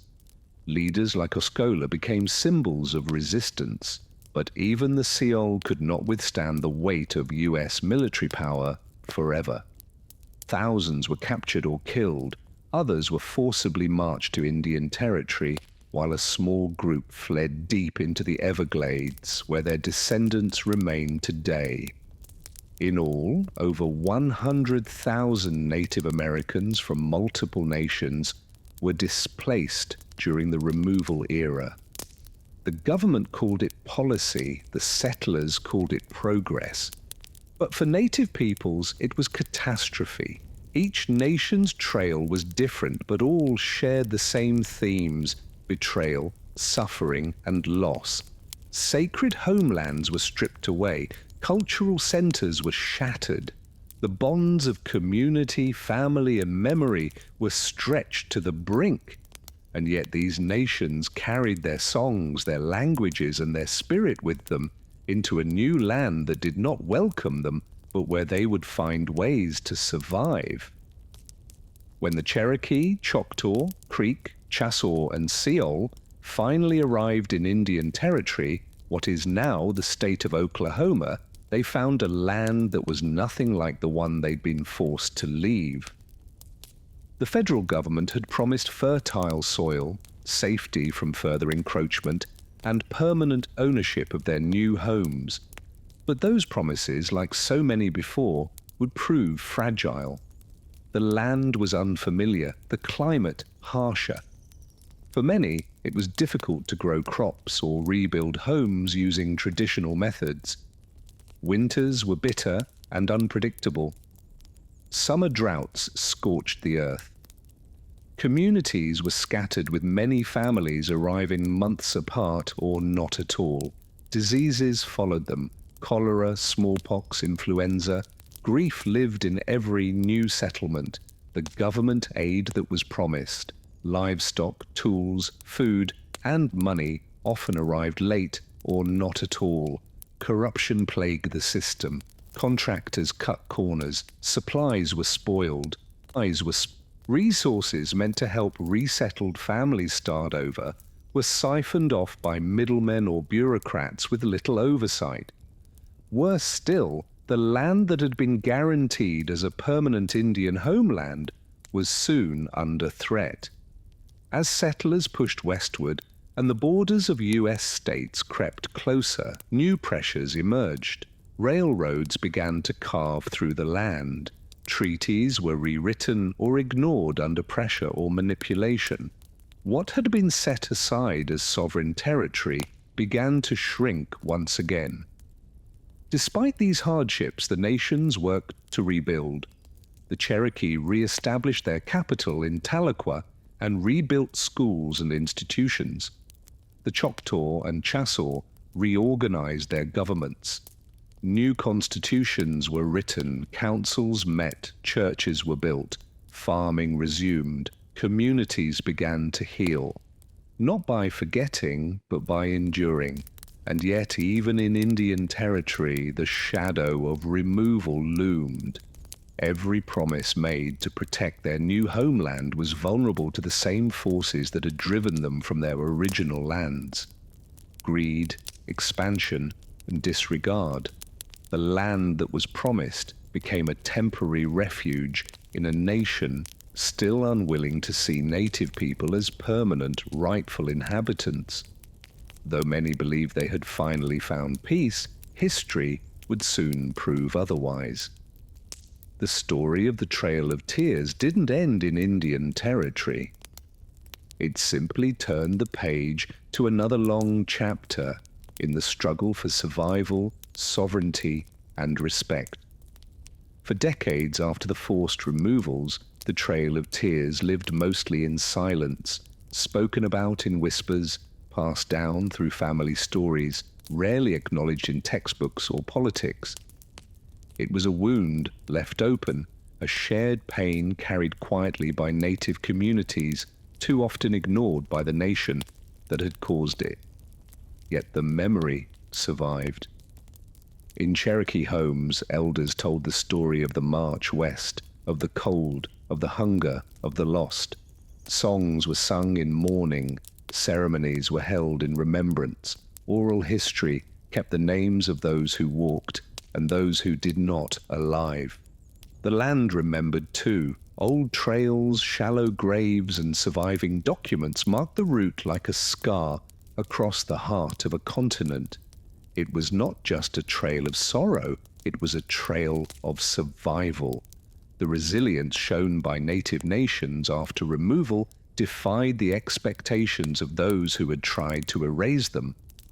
In the decades that followed, the Cherokee, Choctaw, Creek, Chickasaw, and Seol would not only rebuild, they would thrive. They formed new governments, ran schools, printed newspapers, and preserved languages and spiritual traditions. Against the odds, they endured. Still, the silence from outside their communities remained. Not until the late 20th century did wider America begin to reckon, even faintly, with the tragedy of the Trail of Tears. Activists and tribal leaders worked to reinsert the story into national memory. Memorials were erected. Commemorative trails were marked. School curriculums were slowly updated. The phrase Trail of Tears became a recognized term, not just among historians, but in the national consciousness. But acknowledgement is not the same as justice. The effects of removal are still felt. The disconnection from ancestral lands, the historical trauma, and the legacy of broken promises continue to shape the realities of native communities today. Yet through every hardship, the strength of these nations endures. The same spirit that guided them through forests, across rivers, and into exile still lives on in language revival programs, cultural preservation efforts, and the stories told around fires and kitchen tables. The Trail of Tears is not just about what was lost, it's about what was carried forward. Faith, memory, and the unyielding will to survive. Today, the Trail of Tears is remembered not only as a historical event, but as a living memory, a reminder of injustice, of resilience, and of the strength it takes to carry a people forward when the world turns against them. The route that once echoed with footsteps of grief now serves as a sacred path of remembrance. Across the United States, monuments, trails, and museums mark the journey. The Trail of Tears, National Historic Trail designated by Congress in 1987, stretches over 5,000 meters across 9 states, tracing the paths taken by those who were forced to march westward. It winds through forests, fields, and quiet towns, inviting visitors to walk, if only for a moment, in the footsteps of those who endured it. But true remembrance goes beyond monuments. For the descendants of those who walk the trail, memory lives in community, language, and ceremony. Tribal nations continue to honor their ancestors through annual memorial rides, storytelling gatherings, and language revitalization programs. What was once a story nearly silenced is now reclaimed and spoken with pride. Schools now teach it. Films portray it. Authors and poets give voice to the sorrow and strength of that era. And native youth grow up knowing that their identity is rooted in more than survival. It is rooted in courage, resistance, and continuity. Yet there is still work to do. The Trail of Tears stands as a challenge to how history is told and remembered. It asks us to confront the cost of expansion, the cruelty behind policy, and the ongoing struggles faced by indigenous peoples. It reminds us that progress without humanity is not progress at all. It is erasure. To honor the Trail of Tears is to do more than look back. It is to listen, to learn, and to uplift the voices that once were pushed aside. It is to recognize that the story of America is incomplete without its native nations. Not just in the past, but in the present, and in every chapter yet to come. And so we remember, not just with sorrow, but with deep respect, because even in the face of betrayal and exile, the people walked forward, and they did not vanish, they endured. For in the biting cold of early 1692, Salem Village, Massachusetts, was a place thick with unease. Tucked into the harsh New England wilderness, this Puritan settlement was more than just a collection of farms and meeting houses. It was a community teetering on the edge of spiritual and social collapse. The people of Salem believed they were God's chosen, placed in a wild and dangerous land to carve out a righteous life. But beneath their devotion simmered years of fear, tension, and division. The Puritans lived under a strict religious code. They believed in an invisible world filled with angels and demons. The devil, they were taught, was not a metaphor, but a real and active force. Witches, they believed, could sign the devil's book, casting spells and corrupting the innocent. To question this was to question Scripture. To doubt a minister was to challenge God. And Salem had no shortage of spiritual pressure. Reverend Samuel Parris, the village's minister, was a deeply polarizing figure. Harsh, suspicious, and often paranoid, he saw signs of sin everywhere. His sermons thundered with warnings of damnation and the devil's work. He divided the congregation with his fire and brimstone preaching, creating deep rifts among neighbors and families. Beyond the pulpit, Salem faced economic and political strain. A long-running feud between Salem Village and the wealthier Salem town caused constant tension. Land disputes were common, and the boundaries between property, belief, and personal grievance were often blurred. Old resentments lingered just beneath the surface. To make matters worse, the surrounding wilderness was a source of terror. The memory of brutal Native American attacks during King Philip's War was still fresh. Crops had failed the year before. Smallpox had swept through the region. In the Puritan mind, these disasters were not chance. They were punishment for hidden sins. It was in this atmosphere of religious anxiety, political rivalry, and survivalist dread that a group of young girls would begin to act strangely. Their sudden fits, wild accusations, and cries of witchcraft would not be dismissed as childish games. Not here, not in Salem. Because in Salem, the devil was real. And in 1692, the villagers believed he had come to visit. It began, as many tragedies do, with children. In January of 1692, two young girls in Salem Village, 9-year-old Betty Parris and her 11-year-old cousin Abigail Williams, began to behave in alarming ways. They screamed, thrashed, and contorted their bodies into unnatural positions. They barked like dogs, hurled objects, and spoke in gibberish. When reprimanded, they wailed in pain and claimed they were being pinched or pry-cricked by invisible forces. Their afflictions confounded the adults around them. Reverend Samuel Parris, Betty's father, initially saw the behavior as disturbing, but perhaps curable. A local doctor, William Griggs, examined the girls and gave a chilling diagnosis. They were under an evil hand. In a deeply religious and superstitious community like Salem, that meant only one thing: witchcraft. Soon, other girls began to display the same symptoms. Anne Putnam Jr., Mercy Lewis, Mary Walcott, and Elizabeth Hubbard joined the afflicted circle. Their fits escalated, drawing the attention of the entire village. These girls were not from the fringes of society. They were daughters of prominent families, respected members of the Puritan order. That gave their words weight. When pressed to name the cause of their suffering, the girls did something that would change the fate of the entire colony. They pointed fingers. The first to be accused was Tituba, an enslaved woman of Caribbean origin, in the Paris household. She was a convenient target, foreign, non-white, and associated with stories and rituals that seemed exotic and suspect to Puritan eyes.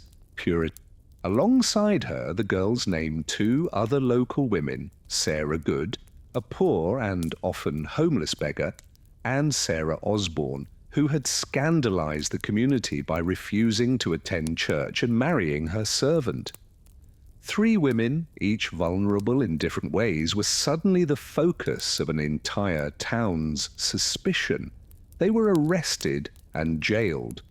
For the villagers, this was a spiritual emergency. If witches walked among them, they had to be identified and purged. What had begun as an unexplained illness in a single household now spiraled into full-blown panic. And as the accusations spread, no one, not neighbors, not friends, not even family, would be safe from suspicion. Salem had opened the door to fear, and it would not be easily closed. In the early months of 1692, as more villages fell into hysterics and more names were whispered in fear, Salem's courts began relying on a kind of evidence never before used in any English-speaking legal system, spectral evidence. It would become the most controversial and damning tool of the trials and the most dangerous. Spectral evidence was based on the belief that a witch could send her spirit or spectre to torment victims from afar. The afflicted girls would scream in court, claiming to see the accused person's ghost pinching, choking, or stabbing them, while the accused stood silently in front of them, often in disbelief. To the Puritan mind, this wasn't imagination or performance. It was considered valid proof of a pact with the devil. When the accused denied their guilt, they were accused of lying. And when they stayed silent, that too was seen as an admission of guilt. Those who confessed, however, were often spared execution, especially if they named other witches. This perverse incentive caused a wave of coerced confessions. Tituba, the enslaved woman, accused first, confessed under pressure. She claimed that a tall man from Boston, clearly meant to suggest the devil, had visited her and promised her freedom if she served him. She described strange creatures, flying spirits, and even said she had seen a witch's book filled with signatures, implying that others in the village had also made deals with Satan. Her testimony was graphic, theatrical, and terrifying. Whether Tuba's confession was strategic, survival-driven, or partly imagined remains debated, but it had a powerful effect. It validated the girl's accusations and stoked public fear. If witches were real, and if they moved unseen, then anyone could be guilty. Soon more confessions followed, some extracted under duress, others offered in hope of mercy. Those who refused to confess were often treated more harshly than those who admitted guilt. The line between truth and fantasy vanished in the candle-lit courtrooms. Hysteria drowned reason. Ministers urged caution, but too often their voices were ignored. Jails filled with the accused, farmers, midwives, churchgoers, even children. The foundations of justice in Salem were crumbling. A town once governed by scripture and order now answered to visions, screams, and shadows. And still, the accusations grew. By the spring of 1692, the accusations had overwhelmed Salem's jails. What began as a local disturbance had spread into a full-blown judicial crisis, with more than 100 people imprisoned and the colony struggling to process the chaos. In response, Massachusetts Governor William Phips established a special court, the Court of Oyer and Terminina, meaning to hear and determine, specifically to handle the witchcraft cases. The court convened in Salem town, and its judges included respected men like William Stoughton, Samuel Sue, and John Horn, but even their experience and stature couldn't shield the proceedings from hysteria. The rules of evidence bent to fear. Spectral evidence was accepted. Hearsay was common, and doubt, even skepticism, was considered dangerous. The first to be formally tried and executed was Bridget Bishop, a woman long suspected by neighbors of being unruly and outspoken. She wore bright clothing, ran a tavern, and had been accused of witchcraft years before, making her a perfect scapegoat.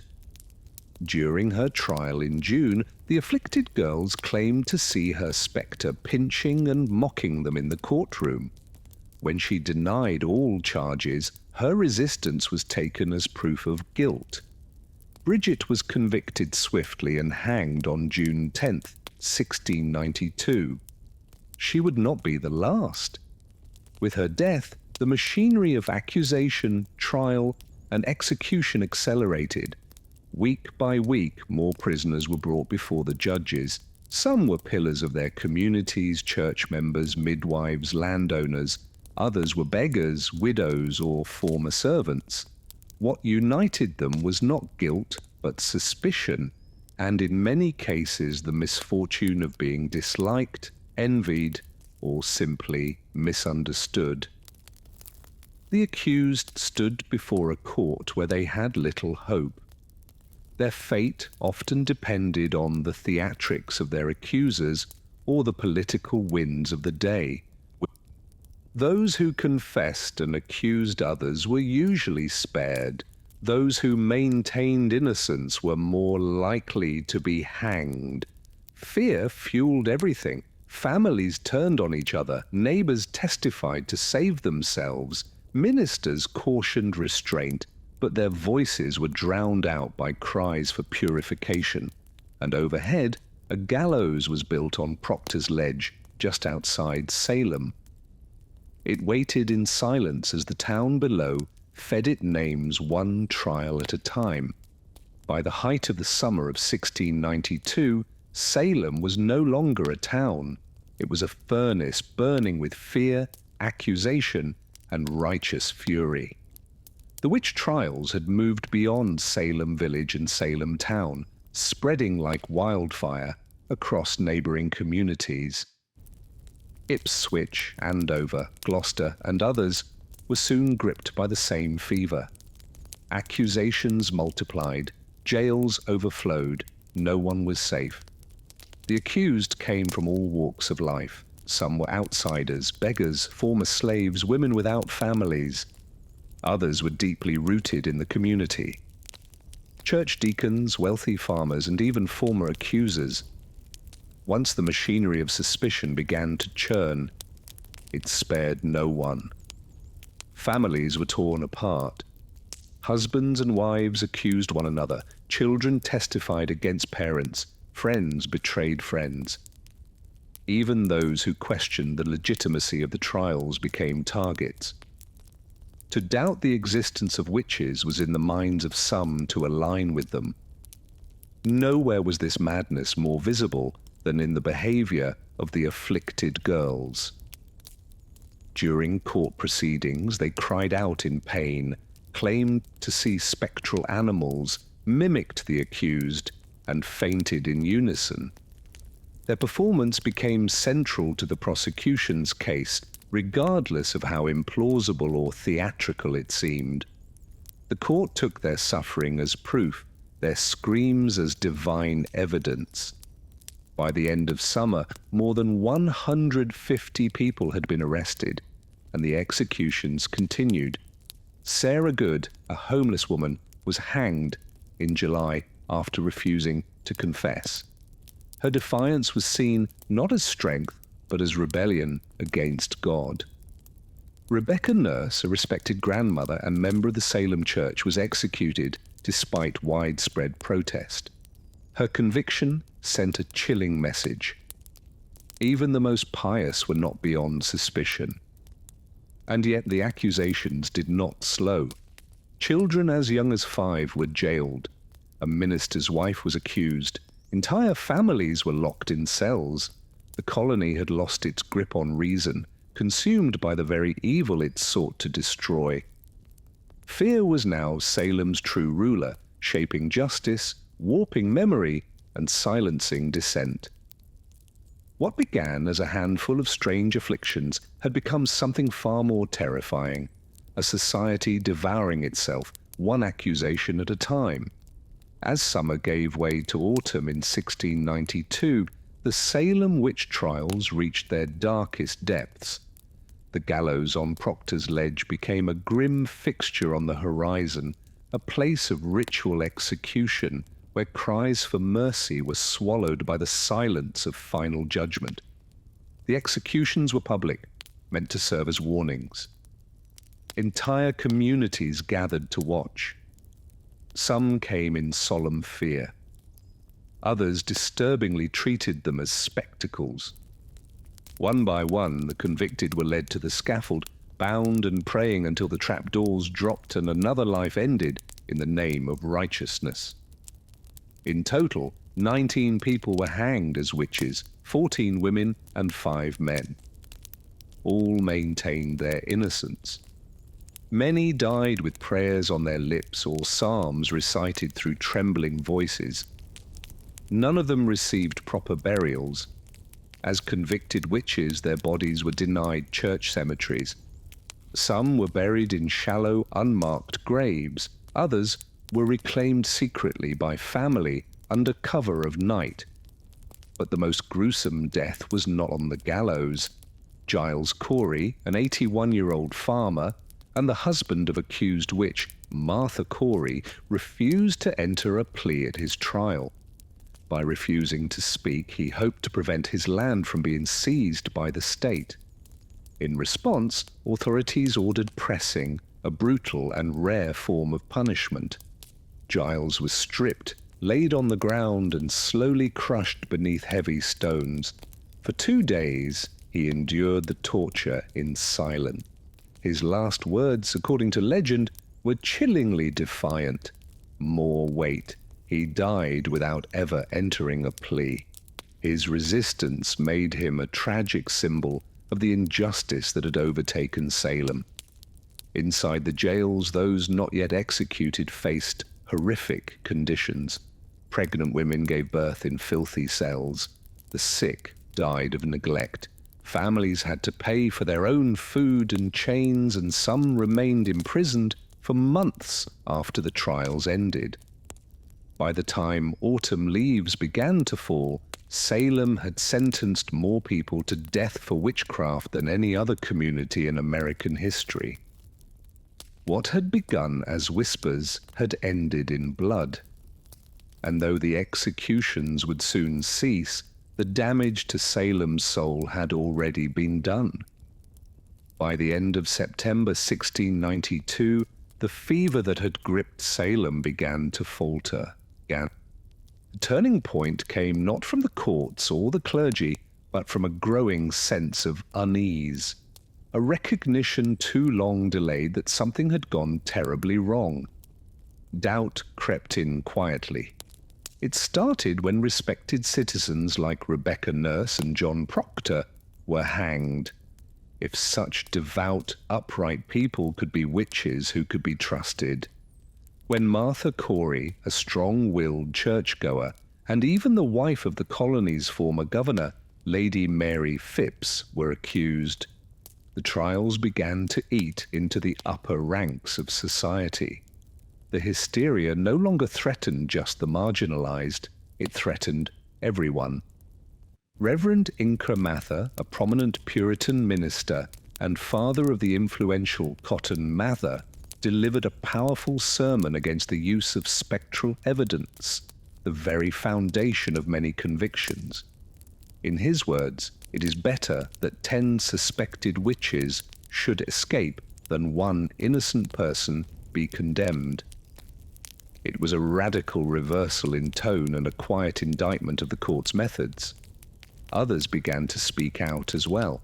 Ministers who had once supported the trials now urged caution. Families of the accused pleaded publicly. Communities neighboring Salem watched with horror and began distancing themselves. Faced with rising criticism and political pressure, Governor William Phips finally acted. In October 1692, he disbanded the court of Oyer and Terminina. In its place, a new court was created, one that no longer accepted spectral evidence. The change was immediate. Of the remaining prisoners awaiting trial, most were found not guilty.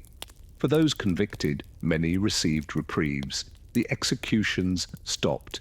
Still, the damage had been done. 19 hanged, 1 pressed to death, over 100 imprisoned, dozens more traumatized, families ruined, reputations shattered. The tide had turned, but slowly, though the courts had changed, it would take months, years, for the last prisoners to be released, and longer still for the community to fully reckon with its sins. But in that autumn, the panic receded. Silence returned to the gallows.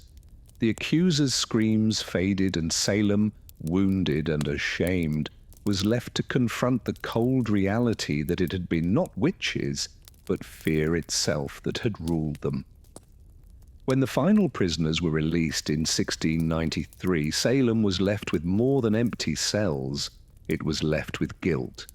The trials had ended, but the echoes of accusation, betrayal, and execution lingered in every home and church pew. A silence hung over the town, and beneath it a deep unease. In the years that followed, many of those involved in the trials began to express regret. One of the most striking apologies came from Judge Samuel Sewall. On a January day in 1697, during a day of public fasting and prayer, Sewall stood before the congregation at Boston's South Church. In front of the entire assembly, he accepted blame and shame for his role in the trials and asked God for forgiveness. It was a rare act of public contrition, and it set the tone for the years that followed. Others were not so quick to apologize. Some judges and accusers remained silent or stood by their decisions, believing they had acted in good faith. But the growing consensus, especially among clergy, was that the court had erred terribly. Even Cotton Mather, who had initially defended the use of spectral evidence, softened his tone in later writings.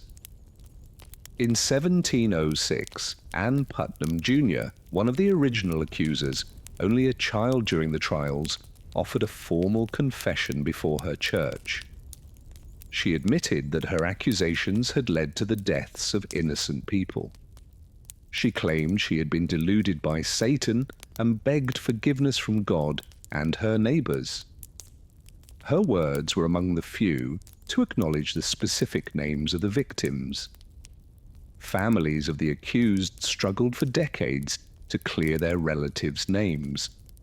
In 1711, the Massachusetts legislature passed a bill restoring the civil rights of many of those convicted and awarded monetary compensation to their heirs.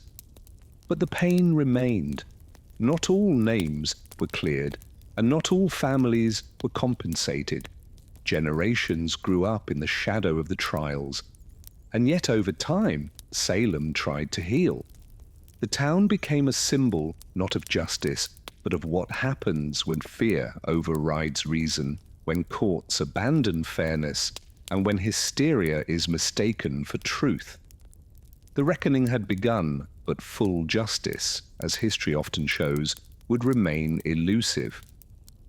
More than 3 centuries have passed since the gallows stood in Salem, but the legacy of the witch trials endures, etched into American memory, not as a tale of sorcery, but as a grim warning about the power of fear, the fragility of justice, and the danger of unchecked belief. The very phrase Salem witch trials has come to symbolize mass hysteria, false accusations, and moral panic. It is invoked in courtrooms, classrooms, and political speeches as a cautionary tale, proof of how easily reason can be overwhelmed by suspicion and how quickly a community can turn on its own. Today, Salem embraces its history, but not without complexity. Museums, memorials, and guided tours draw visitors from around the world. The Salem Witch Trials Memorial, dedicated in 1992 on the 300th anniversary of the trials, features 20 granite benches, each inscribed with the name of one of the executed. They do not list their crimes because there were none, only names, dates, and final words, testaments to dignity in the face of injustice. Yet even now, Salem's story is more than just tourism or folklore. It is a reflection of human nature. The trials reveal how fear can become contagious, how power can be abused in the name of morality, and how justice can falter when guided by emotion rather than evidence. In literature, Arthur Miller's play The Crucible gave new life to the trials, using them as an allegory for McCarthyism and the Red Scare of the 1950s.